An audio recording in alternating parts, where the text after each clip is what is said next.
All right, all right, all right. Welcome in Toilets to Titles, episode number 183. 183 for SFB 13. It is officially Scott Fish Bowl season. I mean, it has been for the past few weeks, but everything is pushing towards draft dates. Divisions are getting filled. I picked the high C division, and like for 2 or 3 weeks, it was like four people, four people, four people. Now we're at like eight. So my division's filling up. And next week, we're having Ryan McDowell on, all right, to talk SFB. We might be giving away some SFB entries. I know George got him on last year, was gracious enough to link us up, and he was gracious enough to come back this year so we can do some Christmas in July. All right. And tonight we're doing SFB mock. All right. We're getting ready to mock, and I am joined by a few guests on air. I have a few guest mockers off air, so we put together an excellent crew. And first and foremost, let me introduce the guys from Toilets Titles who are joining me this evening. My guy, the co-host of Toilets Titles for 3 seasons, Justin Stevens at JustinFF_ on the Twitter. Justin, what's cooking? Hey, what's happening, Coach? And thank you all for coming on again. Again for several of you, obviously, but anyhow, yeah, Scott Fish Bowl, absolutely amazing episode. We love this episode. It's an annual tradition here to do some Scott Fish talk, and I think the last 2 seasons now we've done a mock. So exciting stuff. I'm not personally in Scott Fish so far this year, Yeah. I've been in like 3 years in a row, and I get the allure of letting new guys in as well. So I'm not opposed to it, but I'm still thrilled and tickled to talk about it and to be able to spread the word of the basic idea behind Scott Fish Bowl. So guys, it's all about charity work. It's all about getting together with other people in the community and then just loving each other. So let's love fantasy football together. Excellent. And it's funny, you know that we are from Toilets to Titles when another Toilets to Titles members, George Reed, giggles along with me when Justin says he was tickled. And that's at George Reed FF on the Twitter. George, what's cooking? Much love this time of year. Scott Fish Bowl, as much as the Scott Fish Bowl is, it's great to be a part of and whatnot. The charity aspect is what really tickles me. I absolutely love the charity aspect, everything that Scott does with Fantasy Cares, with Toys for Tots and various other charities that he gives to. If I had a hat, I'd take it off to Scott. He's a heck of a guy and a heck of a leader in the industry. Excellent. And next to Justin from Roto Heat Fantasy and Draft Countdown. That's Brad at Roto Heat Brad on the Twitter. What's happening? Not much. It's an honor to be on here with you guys. I've seen Shane on here a few times, and it's cool. I've worked with him at Draft Countdown, so it's fun to get to kind of see him interact with you guys. But, I'm honored to be on here and be able to talk about, an amazing cause. I mean, I have been at the last few years. It doesn't bother me whether I am or not. I try to get other people in as much as I can because it's cool to just get some fresh blood in there and just have a good time. Hoping to also be tickled tonight as well. That'll be exciting to join you guys in the whole tickling situation. I feel like it's like an episode of Pee Wee Herman, and it's like the word of the day. Anytime somebody says tickled from here on out, like, we need buzzers. So we're happy to have you too, man. And hopefully this is the first of many guest appearances from Brad and another first-time guest on here. That's Jay at Fantasy J77 on the Twitter. Jay, what's cooking? I mean, I figured I may as well go ahead and jump in now. And I'm thinking we just make it a drinking game every time somebody says tickle. So we just do that right now. Hey, there we go. Everybody tickle. No, I am so excited to be here. I am amongst some of the greatest guys in the industry. Thank you, Justin, for asking me to come on. I'm going to probably be the quietest one here because you guys are so much smarter than I am. And I'm going to learn just as much from you guys as the viewer and listener are. But yeah, so going back to what George said, with what Scott has done with this will be my second year. I am extremely excited to be in again. The charity aspect to me is the most important. Second most important is the bond that we create inside the community itself, not just the industry, but the community with fans, with other players that just enjoy fantasy football as a whole. So I am excited to do it. Appreciate you again for letting me get on tonight. Man, I'm keeping my eye on you because now whenever anybody tells me, whenever they talk other people up in any form of competition, it always perks my ears up a little bit and makes me a little, I'm on to you. All right. I think you're sandbagging us a little bit. So I just need to know, did it tickle your ear? Yeah, a little bit. Cheers. All right. And finally, the Gridiron Scholar himself, John Laub at Gridiron Scholar 91 on the Twitter. John, what's happening? Hey, man, it's got Fish Bowl season. Don't we all become obsessed at this time of the year? I believe my first time was Scott Fish Bowl 5. And I'll never forget, Bob Harris reached out to me and he said, this guy, Scott Fish, is running a experts fans league, and he wants to invite you in it because I was, writing with the football diehards. And I didn't know who Scott Fish was. I'm just like, okay, I'll play in any fantasy league at any time, And I bought a T-shirt every year. It's all about the charity. It's fun as heck to post your results. I do become a little obsessed with it as the season goes along. I'll never forget the feeling of the first year. I had never played in a league with 22 men rosters, 12 teams. Most of the leagues are home leagues. Before that, maybe you played 18 teams. So all of a sudden, the waiver wire was barren. You're like, oh my God, I need a quarterback. There is no one on the waiver wire. Like I need a backup of a backup to get a start some way. So I've loved Scott Fish Bowl. All that he does for the children, Toys for Tots is incredible. So it's just an honor to be in it all these years. So I think this is my 9th year. I should sit down and count but I think it was Scott Fish Bowl 5. And back then, if you don't know, it started as like he had in Scott Fish Bowl 5, 540 people. And then I think like Scott Fish Bowl 6 was 640. Scott Fish Bowl 7 was 720. 7 was my first. Yeah. So now it's up to over 3,000, I think he's got right now. What's the highest you've placed? I made it to I won the league. I won the playoff game. So I make it to the conference finals, where if you get in, you get into the final 20 or whatever. So I was that, but I ended up it's like all 12 teams in your conference play. I think I got the 3rd highest score, but I didn't get into that final grouping. But I think that was year. I know I had Cam Newton as one of the quarterbacks. And then I had another I'm trying to think, geez, how long ago was that? Had to be 2018, 2017. And then I had another quarterback who threw 30 touchdowns.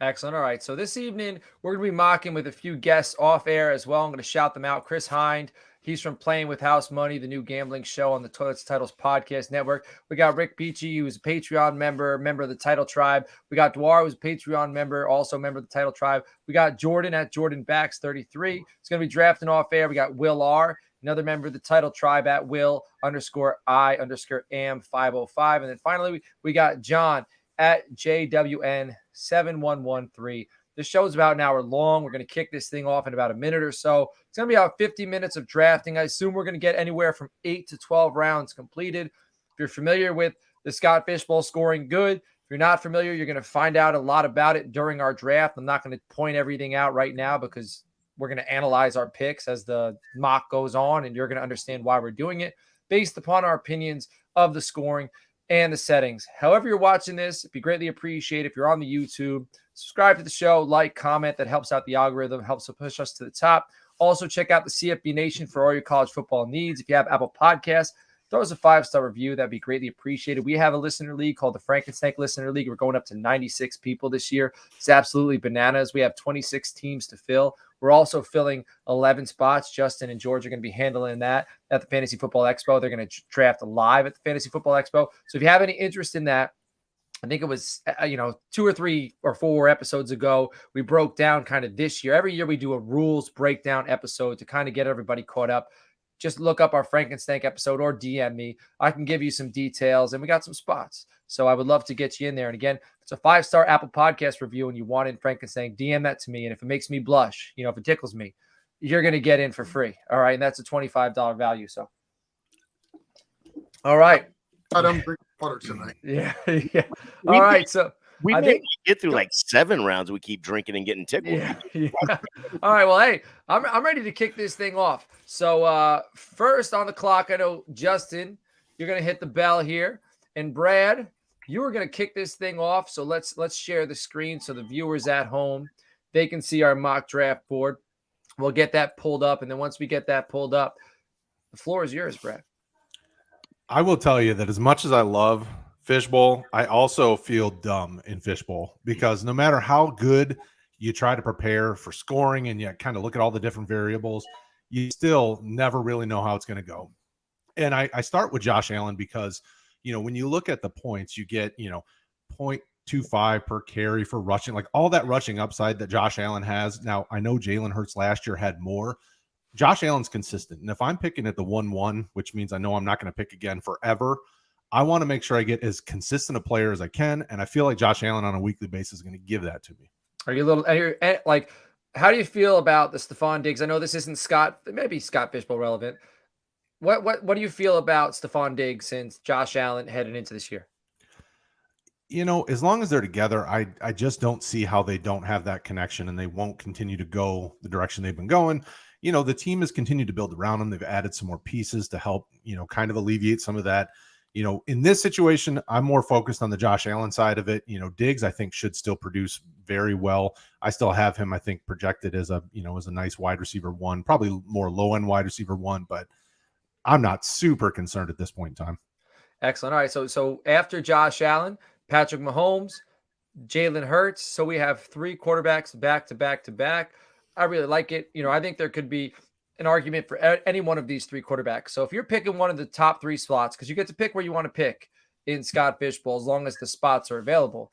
And top 3 quarterbacks, solid. Then the first tight end off the board, because the tight end scoring is, does anyone know exactly like a summary of the tight end scoring? Because I know the tight ends. Go ahead. It was Justin or George, because Kelsey went forward. I have the scoring pulled up right here. So for tight ends, there's 1 extra point for first downs and 1 extra point per reception, and that's on top of the already receiving points. So Excellent. you already get the 1 point per first down and 1 point per reception. So essentially, tight ends get 2 per.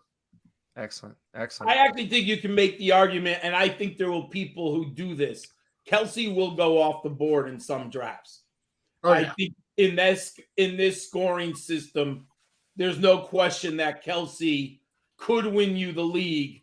But yeah, he's such a difference maker in this scoring system. Is anybody nervous, like with his age and his production, and the mileage? I guess you got to go all in. I wouldn't take him first. I would love him around pick number 6 to 10. I think that's where I'm willing to take the risk, because I think people are ignoring the risk of his age, the wear and tear on him. Do I think he's great? Yeah, he's probably the best tight end in my 45 years watching the NFL. But age, unfortunately, creeps up and catches up with every player I have ever seen. Yeah. Now, do I know when it will happen? Not yet. We haven't seen it, but it is going to happen. Right. I think you see it if one of these wide receivers finally breaks out. Like if one of these guys, the Sky Moores, the Kadarius Toney, if somebody builds that rapport with Mahomes, then you'll see a dip in Kelsey's value. And that's what would scare me away from him as a top 5 pick. Because if that happens this year, then you're toast. That's just going to kill you. We didn't see it when Tyreek Hill was there. True. Yeah. 100% with John. He should not be going before the 110 pick in any Scott Fish Bowl draft. Ooh, I like that, George. Well, George, I got a question for you then, because even when Scott Fish brought the scoring, right before he brought the scoring out, he basically said, he's, of course, being the only one that knew the scoring, Kelsey would have been one of like 3 players that and he has the 101 in his draft, that he would be considering at 101. So think about it like this: a 20-yard catch for Kelsey is equivalent to a touchdown. That's crazy. I'm sorry. That's just that is absolutely insane. He's going to be a human cheat code in the Scott Fish Bowl with the scoring settings. Ooh, I'm up. Sorry. No, you're good. I think we're going to pause it for a little bit because I like our analysis right now. and then I want to catch up on the rest of the on the picks. So go ahead, George. 2 points per reception for tight ends, 2 points for first downs. If you can get a tight end like Kelsey, who is just an absolute monster, take him. Absolutely take the tight end. Take Kelsey early. It's a cheat code, really. Okay, so I misunderstood what you said there. I thought you were saying he shouldn't be taken before 10. Well, that's only because I picked 10. So what? Oh, George, that was a ride. That tickled me. Oh, here we go. Jay and I are both drafting live with the Orlando draft this year. Oh, now it makes sense. So, all right, let's move on from Kelsey because that was a wild ride. After Kelsey, it went Joe Burrow, Justin Herbert, which I picked 7.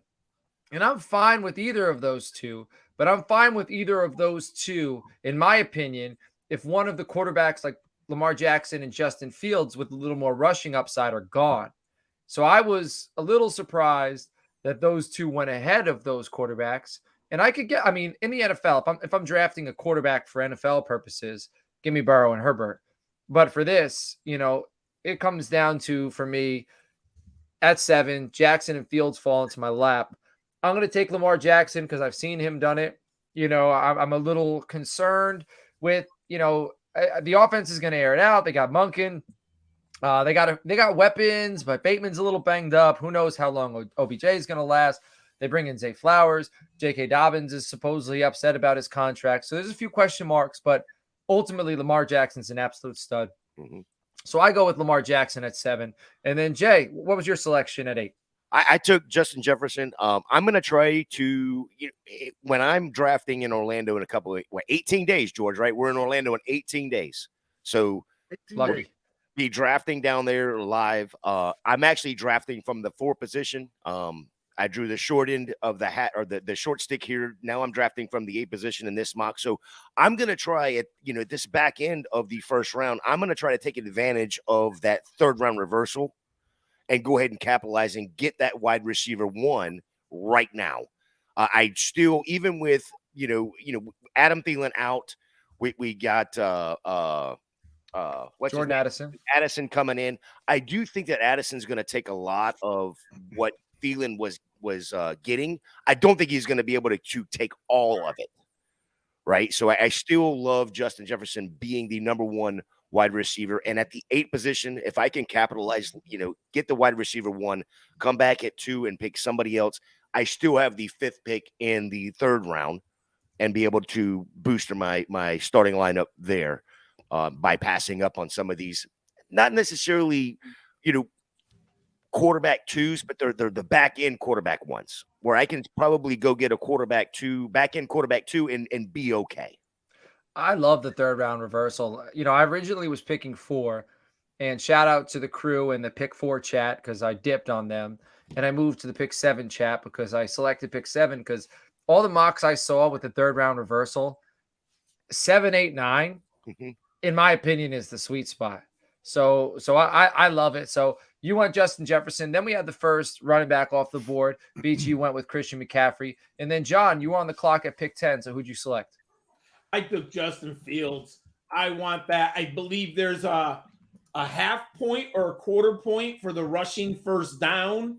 Mm-hmm. It's just, I think he's in that Lamar Jackson, Jalen Hurts bucket of easily 700 yards rushing with the possibility of 1,000 yards. If he takes a minor uptick in efficiency throwing the football, and I just mean like a 10% efficiency, airing the ball down the field. Maybe he improves his accuracy by 2 or 3 percentage points. I believe with DJ Moore, they have much better receivers. I think Darnell Mooney will be much better because I do believe in the simpatico of a wide receiving core. So when you have DJ Moore, all of a sudden it makes everyone else have better matchups because the opponents have to deal with DJ Moore. Chase Claypool is absolutely significant as a 3rd receiver. And the guy I like, and I'll give it away, I hope to get Cole Kmet because the tight end bonus here because of the hookup. I think Cole Kmet, last year he was the number 2 target, right?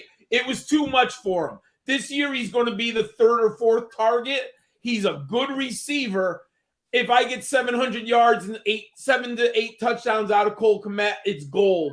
So I like this passing game, and I was a believer in Justice Fields coming out of Ohio State. He showed me enough last year. He's the real deal. And I think they upgraded their offensive line. Didn't Chicago sign 2 free agents on the offensive line? Got to be better than last year's line. And they added, a strong runner in Roschon Johnson. Yes. So yep. I think he's going to help the offense, which ultimately helps Justin Fields. Khalil Herbert's no slouch. So I like what they did there. I think Chicago is getting better. Coach, I know you're going to love this. Try to stop an RPO with Roschon Johnson and Justin Fields at the goal line. Good luck. I hear you. Good luck. Yes, Good sir. luck with that, brother. I do love it. All right. George, who'd you select at pick number 11? I went with another tight end. I went with TJ Hawkinson. Looking at what the way the scoring is shifted heavy towards tight ends. And then you look at what TJ Hawkinson did last year since getting traded over to Minnesota. 7 of the 10 games that he was there, he had 8 or more targets. One of the games that he was there, he had 16 targets, 13 receptions, over 100 yards and 2 touchdowns. Like in the Scott Fish Bowl scoring, 13 receptions, that's 26 points alone. Somebody who's going to get that kind of volume. You got Justin Jefferson. Hopefully Addison can help open things up underneath a little bit more this season for Hawkinson as well. But I absolutely love TJ Hawkinson in Minnesota, so I went with the tight end. Excellent. Justin, you're on the clock at pick 12. Yeah, so at pick 12, I went with Jamar Chase. I think this one's kind of a no-brainer for me at this point, just because you do have the top-tier, top-notch wide receivers in those top 3 or 4. One is not going to fall back to me again, so I've got to take one here on the turn. If I'm going to take one, I want to take Jamar Chase. I probably would have gone Hawkinson or Andrews here if my next pick wasn't there and available. But I got to tell you guys, in a PPR – where you get double so running backs get PPR as well. You also get those first down bonus points. And there's a running back that had the 6th most receptions of any other player in the league all season. That's including wide receivers. So I'm tickled pink to get Austin Eckler right here on the turn. All right. So you got 2 stud offensive playmakers. George, you're on the clock with the second selection. And again, this totally lends to the scoring.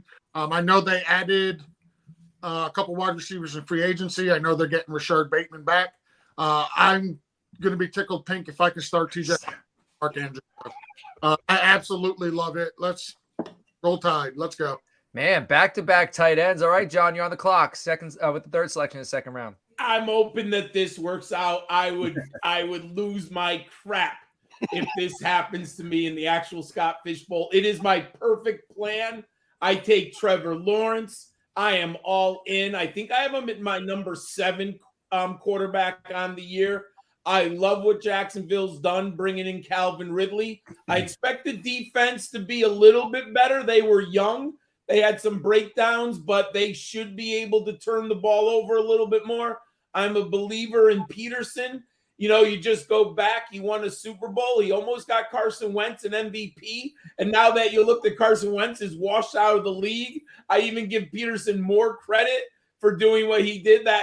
2018, when Wentz was basically, until he got hurt against the Rams, he looked like the league's MVP. Then Nick Foles came in. We know the storybook. He won a Super Bowl against Brady with Nick Foles. I mean, Trevor Lawrence is the best quarterback he's ever had. I love the little bit of rushing. What did he have? 289 yards rushing, 5 touchdowns last year. So you got action with his legs. He showed improvement. Now, this is where the eyeball test, I watched the game. Watch 2 games from Trevor Lawrence in September and watch 2 games of Trevor Lawrence in December. He was a completely different player, folks. Man, that Chargers game in the playoffs, that was watching this kid battle adversity, come back and win that ball game against Justin Herbert. To me, to the moon. I'm on board as well. I'm buying a ticket for that train. All right, Beachy went with Dak Prescott. He's pairing him with Christian McCaffrey. Jay, who was your selection? I went ahead and went to Bijan Robinson right here in Atlanta. I just look at what they did with Tyler Algiers at the end of the season last year, 1,000-yard rusher. They did a little bit of upgrading on the defensive side of the ball. So, and of course, then their offensive line is definitely damn good. You still have Kyle Pitts. You still have to worry about London.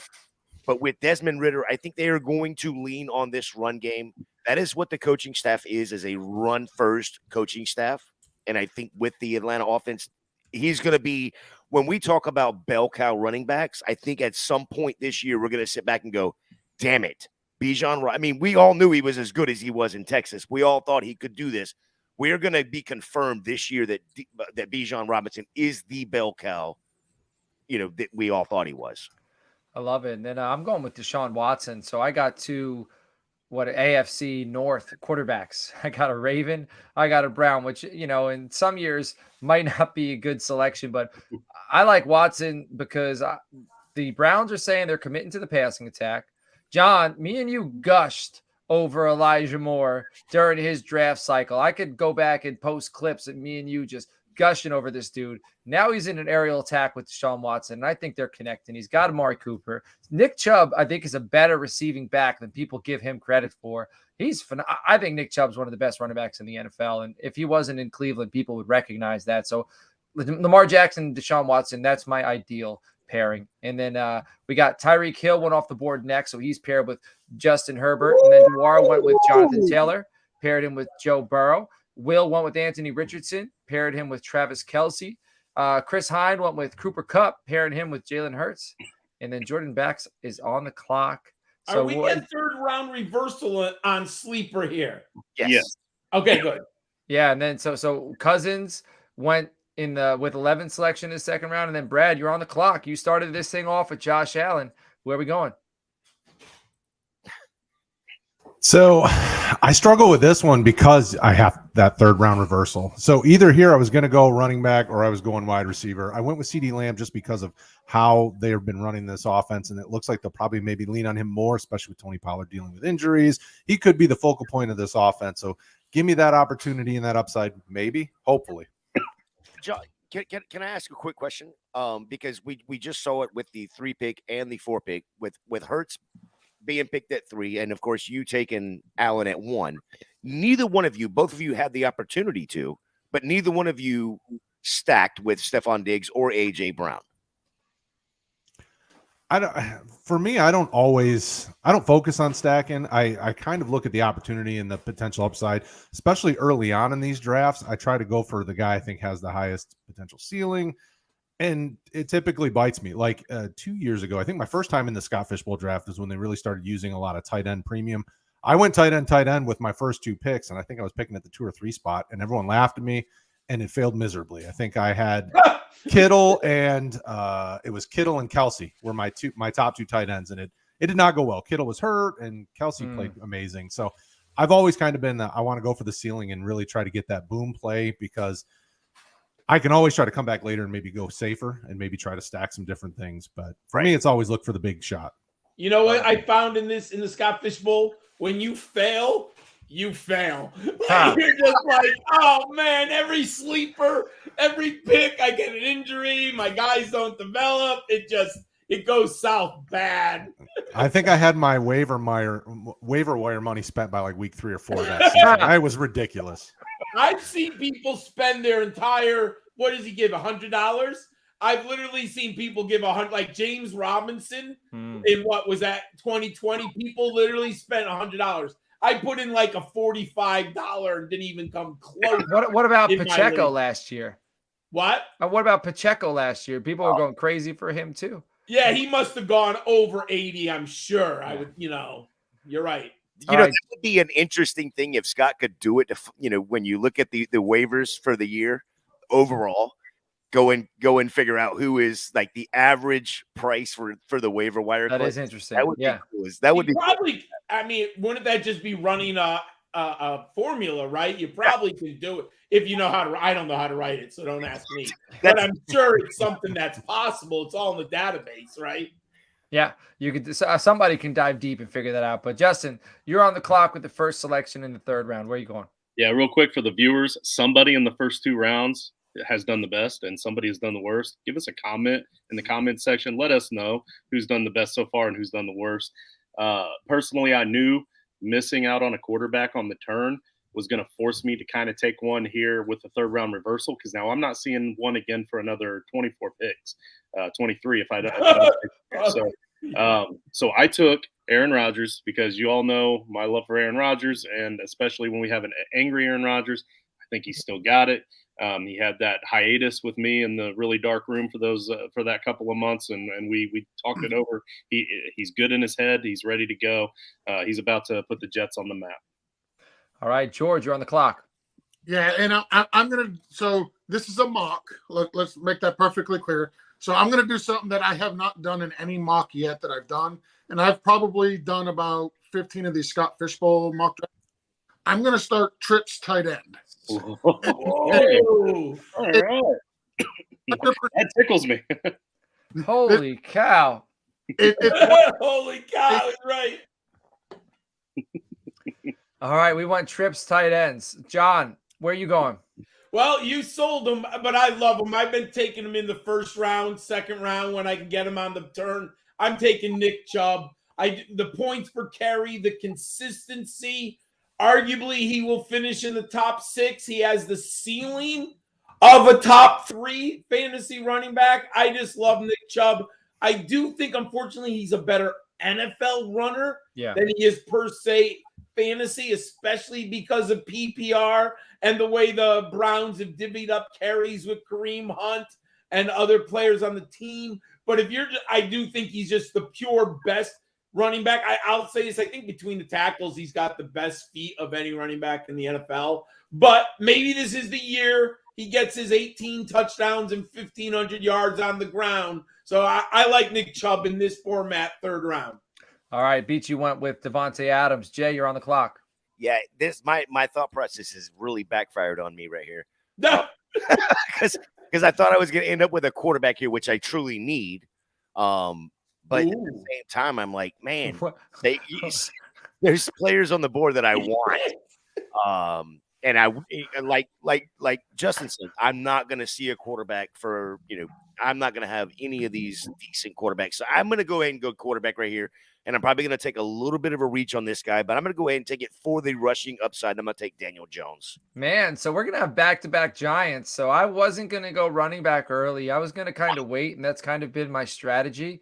I was going to go wide receiver here. And last year, I would have jumped at Kyle Pitts, but I did jump at Kyle Pitts last year, which makes me not want to jump. It made me want to jump. Jumping at Kyle Pitts last year made me want to jump off a cliff. Hey, I was with you. I had Kyle Pitts. I think I took him in the second round. Man, I was like, oh, he fell to me. Like, I got two quarterbacks. I got Kyle Pitts. I'm winning the whole damn thing. Nope. So he might still do it this year, but I ain't going to be the one taking him in the third round. So I'm going to go with the running back. I'm going to go with Saquon Barkley. I do think him and the Giants work it out. If it's a one-year deal, I think it's even better because I think he still is going to want to ball out to go get paid. If it's a long-term deal, so be it. But he's still one of the most talented players in the league. I still think he's got limited touches to his name. So I think he's like 26 years old. He hasn't hit the 27 wall. Catch, run. I do think defenses are going to have a little bit more on Daniel Jones this year in that system because now they have seen some film from the past year, which means the Giants have to rely a little bit more on Saquon Barkley. So let me go with Saquon Barkley. And I got two quarterbacks and a running back. So it'll be interesting to see where I go after this. Yeah, Coach, I that's the other player that I was looking at because it was the option right there. Go ahead and just hammer down, with Bijan Robinson, Saquon Barkley, I would have been fine. I could have left running back alone until probably, round 12, 13 if I'd have done that. Right. But the option for not having a quarterback at that point was the scary part, and I just didn't do it. Yeah, it is scary. I get it. And JW went with Stephon Diggs, but a guy I like late in drafts is Trey Lance. And this isn't me in the lobby throwing out a name during an actual draft. It's a mock draft. So don't shoot me with laser eyes if you're somebody waiting for him. But I think everybody's buried Trey Lance already. I'm not ready to bury the guy. If you've listened to the show and you're coming back, you've heard me say that already. I mean, he started 1 year in college. His second year in college, basically I canceled due to COVID, played 1 year, backed up Jimmy Garoppolo, was ready to start week 1. He got hurt last year.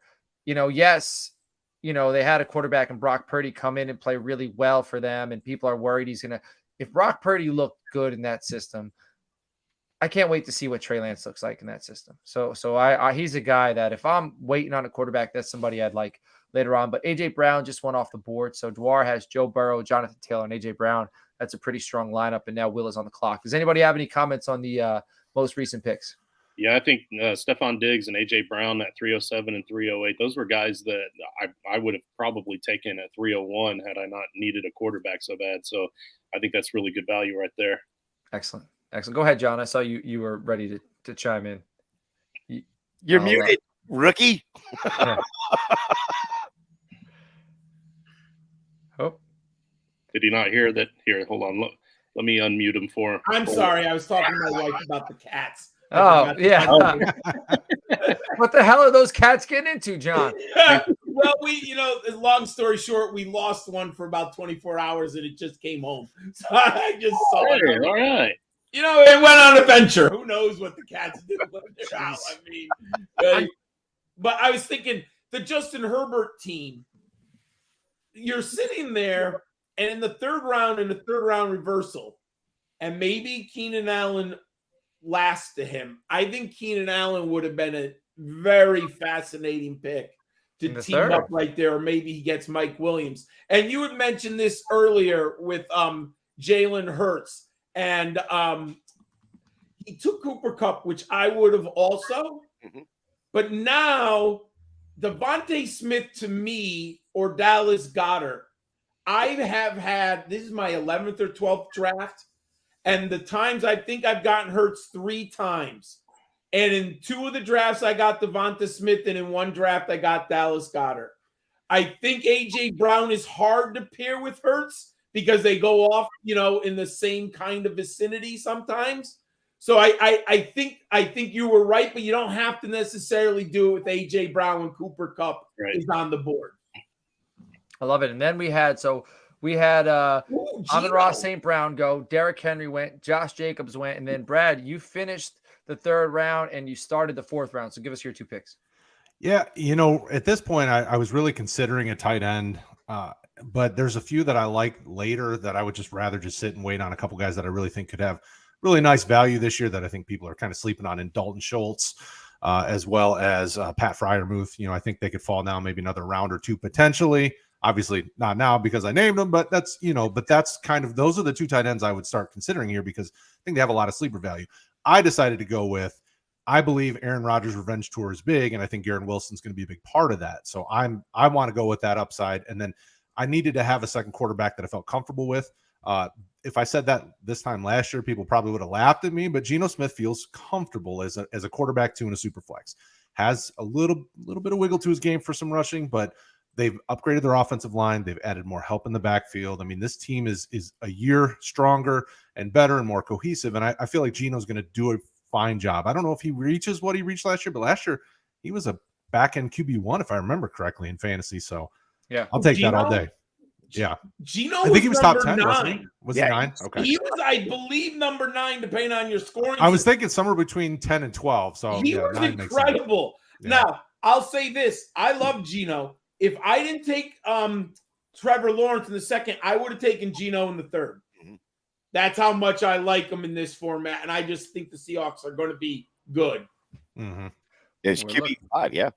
Yeah, he was unbelievable. Man, so Geno's off the board. And I love the Garrett Wilson selection. I think him and Aaron Rodgers are absolutely going to crush it. I think he topped 1,300 yards receiving this year. I absolutely do.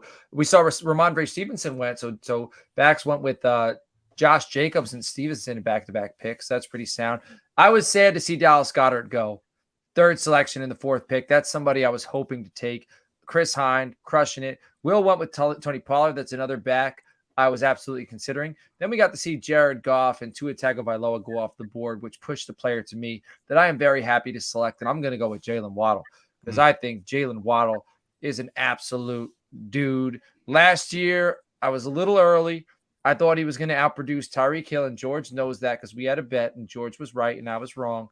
But Jalen Waddle, I think, outperformed what was expected. I think he still did better than most people expected with a guy like Tyreek Hill next to him. But I wouldn't be surprised if this is the year he passes Tyreek Hill. And let me select him with a 7th selection in the 4th round. And Jay, you're on the clock.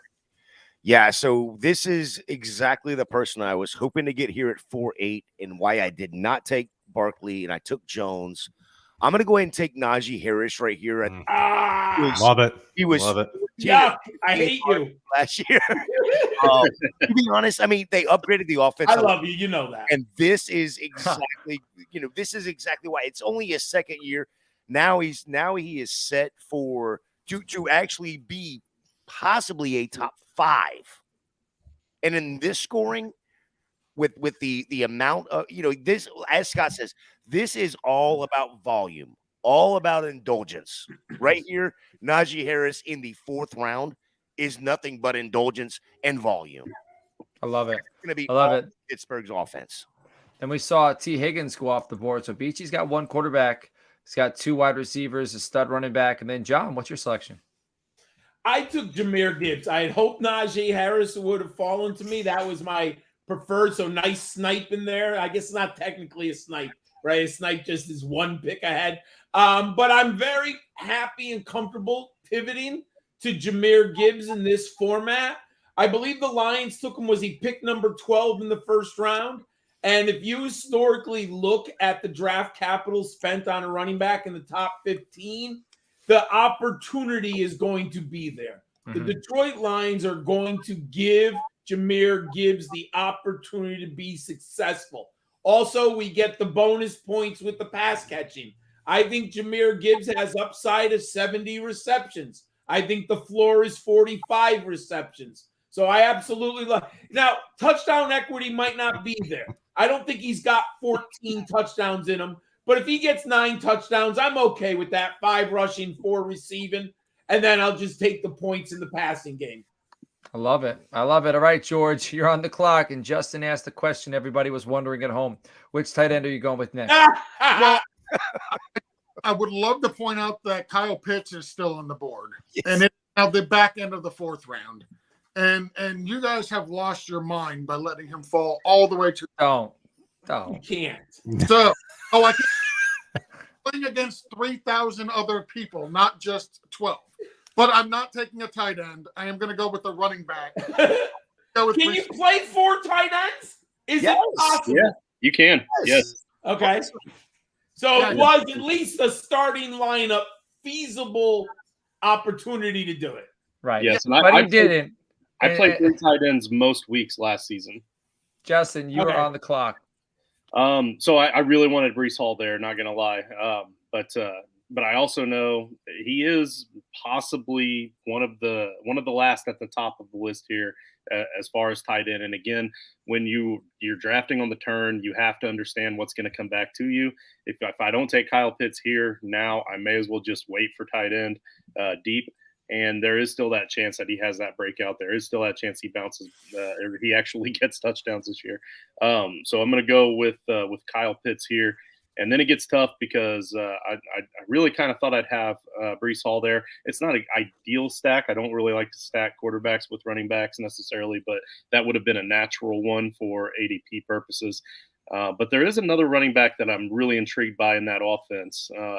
I'm pretty confident that Travis Etienne, especially in a PPR setting, is going to be a monster this year. So I'm happy to get him in the 5th round. Love it. All right, George, you're back on the clock.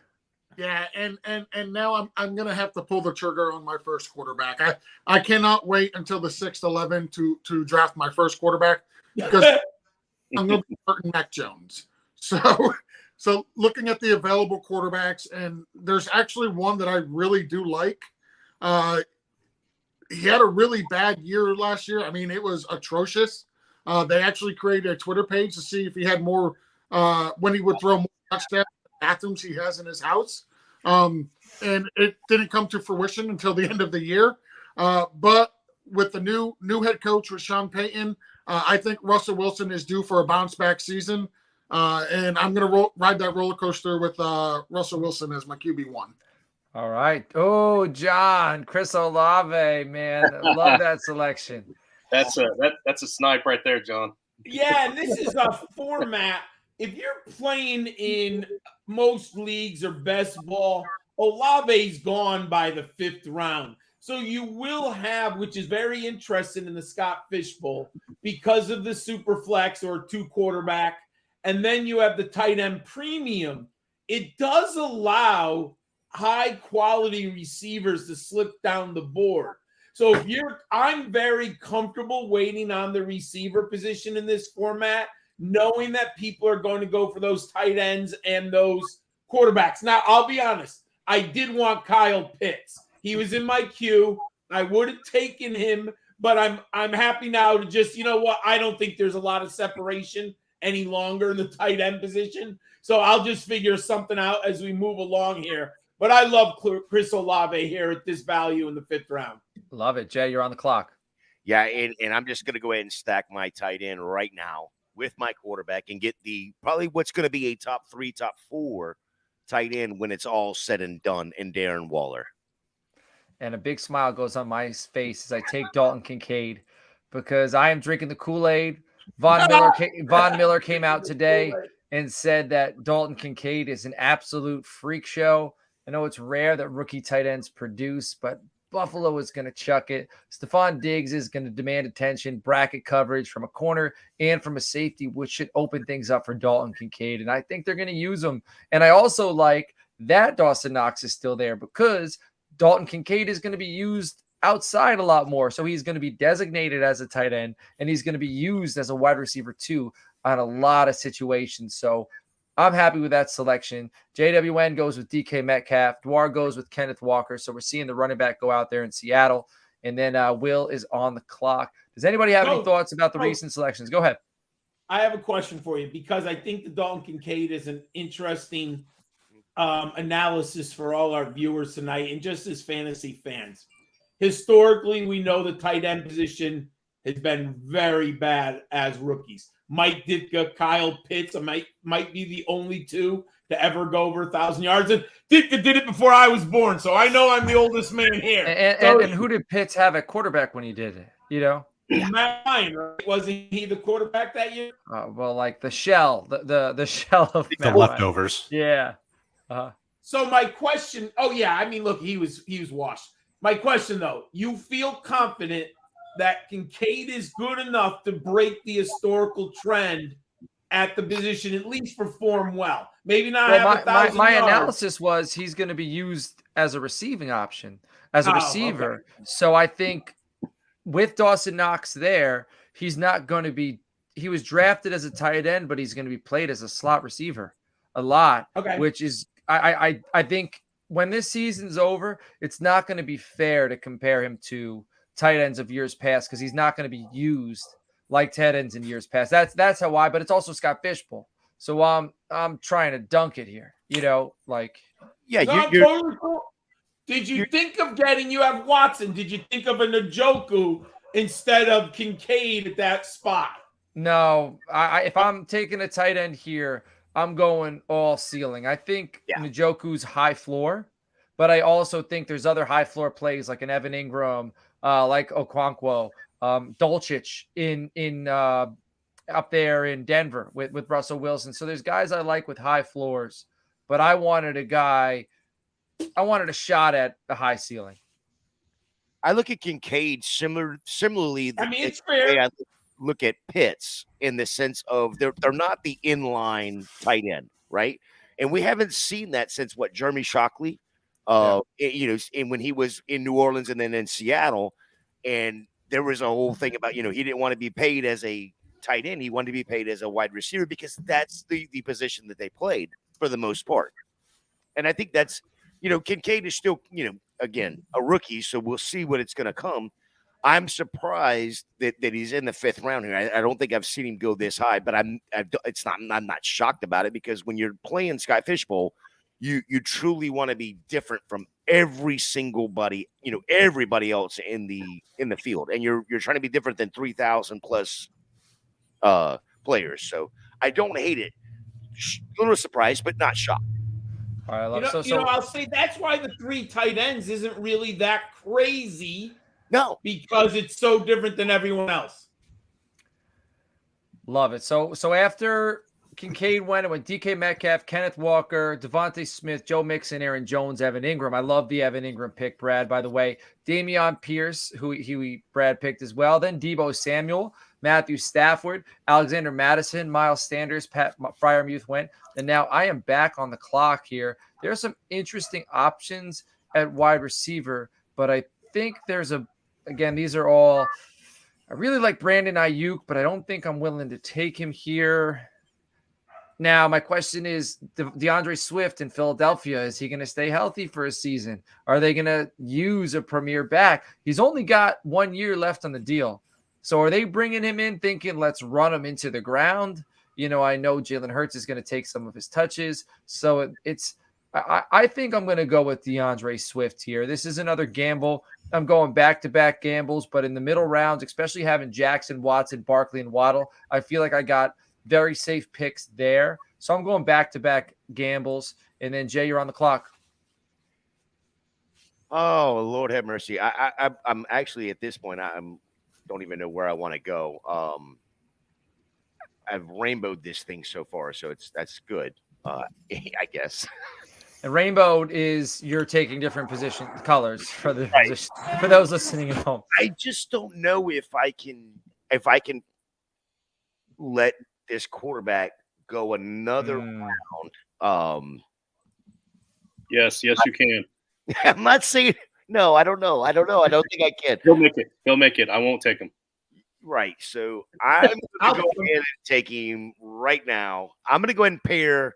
I'm going to go ahead and stack right here the Pittsburgh. I don't think Kenny Pickett's going to be a ton of value when it comes to the actual quarterback. But here's the thing with this year with Scott Fish Bowl is there's no negatives. So I can give two shits about any of his interceptions.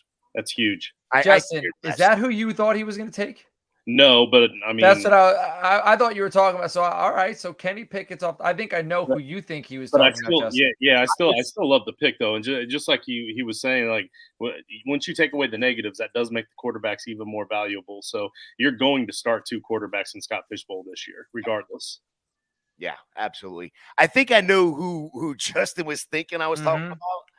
But I don't want to bring the name up until I think George knows as well. Yeah, I think George does too. So I'm going to leave it alone for a minute. I'm going to let George, fight this one out with Justin. Go ahead. All right, hey, we got about 10 minutes left in the show, by the way. So let's try to get through let's try to at least get to round 8. We'll close this thing around an hour, 2 hour 5. But we're doing great.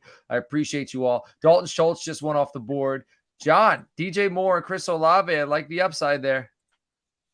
Yeah, I mean, I'm going to stack in Scott Fish Bowl. As you mentioned, you're competing against, let's say it's 3,200 or 36, whatever it is.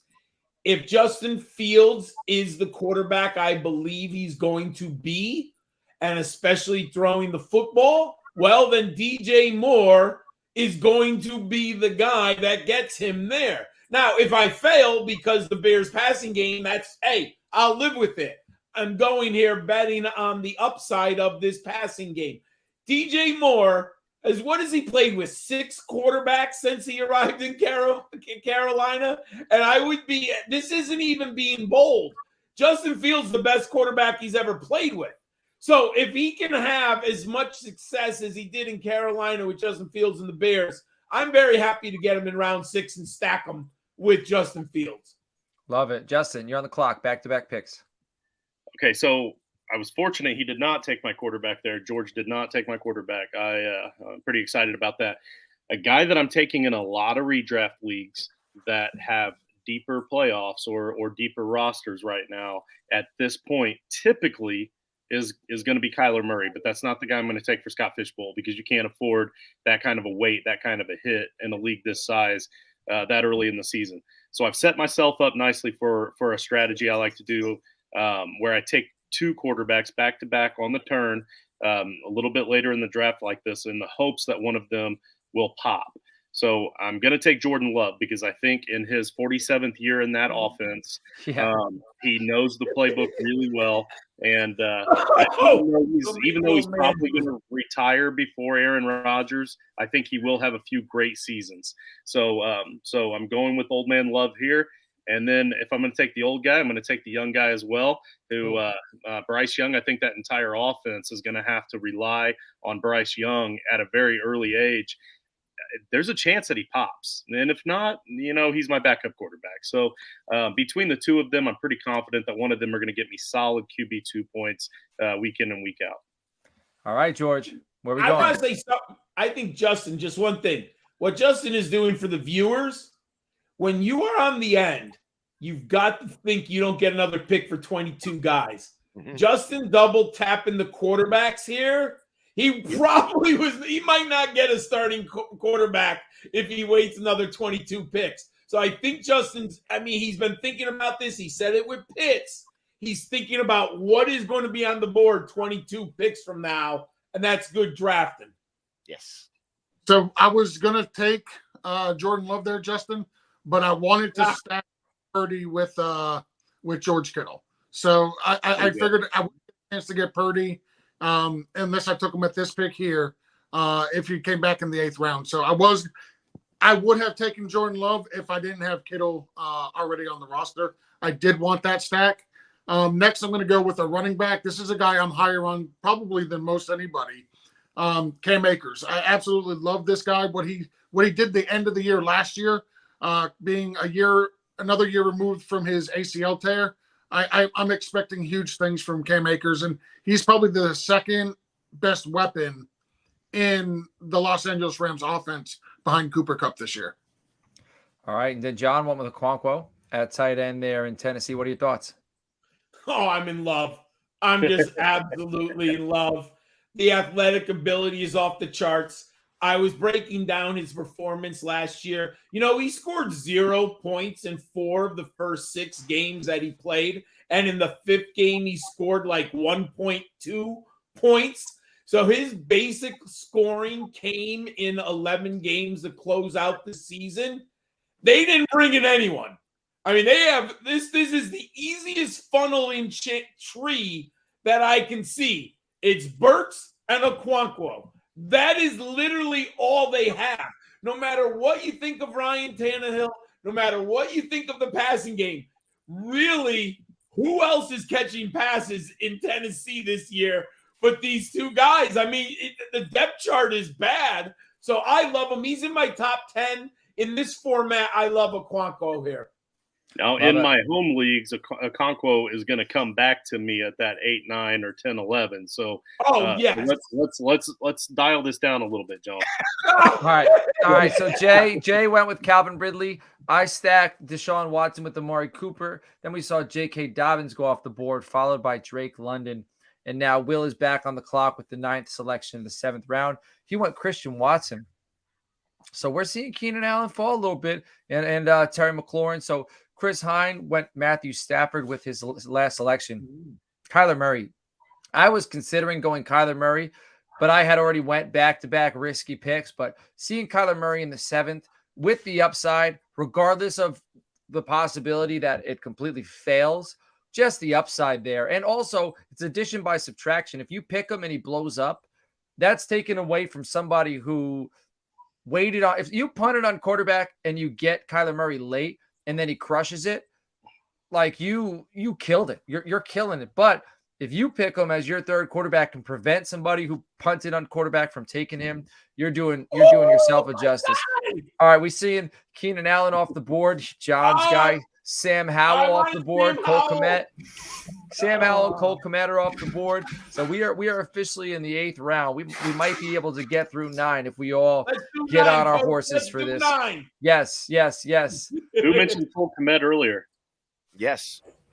I thought John would have taken Cole Kmet over Chig just to stack again, but I will be honest. Blame you for taking Chig over Kmet. You know what I mean? I can't do that. I have Chig ranked higher. If I did not get DJ Moore, I would have gone Cole Kmet. But once I got DJ Moore, I felt okay because sneak peek. I'm not against acquiring Claypool or Darnell Mooney later in the draft.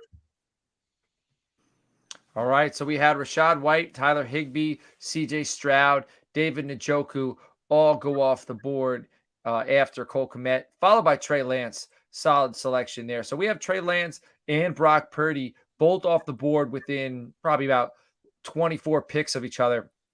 I am on the clock here. And Brandon Ayuk's a guy I love. I think he's the best. I think Deebo Samuel is the best. Well, now Christian McCaffrey is. But in the wide receiver room, I think Deebo Samuel is a weapon. But I think Brandon Ayuk is a phenomenal wide receiver. And I would love to see him get an opportunity to be just that and excel. He's gotten better every single season. So I got Jalen Waddle, Amari Cooper, Brandon Ayuk. So Lance and Ayuk go back to back. And Jay, you're on the clock. Yeah, I'm gonna go ahead and get this next tight end, and that's gonna be Greg Dolch. Dude, he's a dude of tennis. Out of Denver. I truly think like somebody said earlier, and it may have been you, Coach, that said that this Denver offense is going to be better this year. I was one of those guys that was completely off the offense last year with a new quarterback, new head coach. Just it usually does not mix first year. Again, you got a new quarterback, new head coach, but it's Sean Payton, and he's a better coach than Nathaniel Hackett ever thought of being, in my opinion. And we saw what Dortch can do on the field, and I think that will actually transition to a second year. Love it. Christian Kirk's off the board. Go ahead, Joe. I'm really mad about losing Kirk. I was going to stack him. I was waiting. I was hoping, crossing my fingers, but I ended up pivoting to Jerry Jeudy. If this is make or break it for Jeudy. If you've watched the film of Jeudy, he's been consistently open. If you look at the stats of his last 4 or 5 games last year for Denver, for exactly, he's in the top 10. His targets are there. When they had Drew Lock throwing passes, he literally just missed a wide open Jeudy consistently. Mm-hmm. I've got to think with Sean Payton and Russell, they've got to get the ball into his hands and be more efficient with the football in the air. I like Jeudy. Love it. So there goes Jeudy. There goes Hopkins. Justin, you're on the clock for your 8th round pick and the last selection for you in this draft. And I was sniped on Hopkins. I think this late in the draft, knowing that he's going to land somewhere that needs him and somewhere that's going to be playing for a title, I really wanted Hopkins there. So good pick, George. I don't get to say that very often. So, so I guess I have to pivot here, and I'm going to go with the man that's going to be the de facto number 1, I guess. And I reckon I'm going to go with Hollywood Brown. All right, then you get to make your 9th round selection because we're ending in the 9th round. Oh, we're gonna end in the 9th round. Oh, yes, sir. Even better. We're running through the 9. So everybody, bang, bang, bang, bang, bang. Let's roll. I was a little bit upset, a little bit worried that I didn't have enough wide receiver depth here. So I'm gonna take the guy that's definitely gonna have a bounce back in touchdowns this year. I think that Deontay Johnson this late is a steal. He's probably actually my wide receiver 2 here, if I'm being honest. But the only reason that I went ahead and wanted that DeAndre Hopkins or Marquise Brown is for that big potential high ceiling. All right, let's roll. Let's make these picks. Go ahead, George. Yeah, so I'm going to go with Dalvin Cook. Between him and Hopkins, if they were both on teams, they would not be on the board in the 8th or 9th round in this format. So I think them not being on teams kind of might have scared some people away from taking them, but I fully expect both of them to land on championship caliber teams, and that's just going to skyrocket their value. All right, John, go ahead.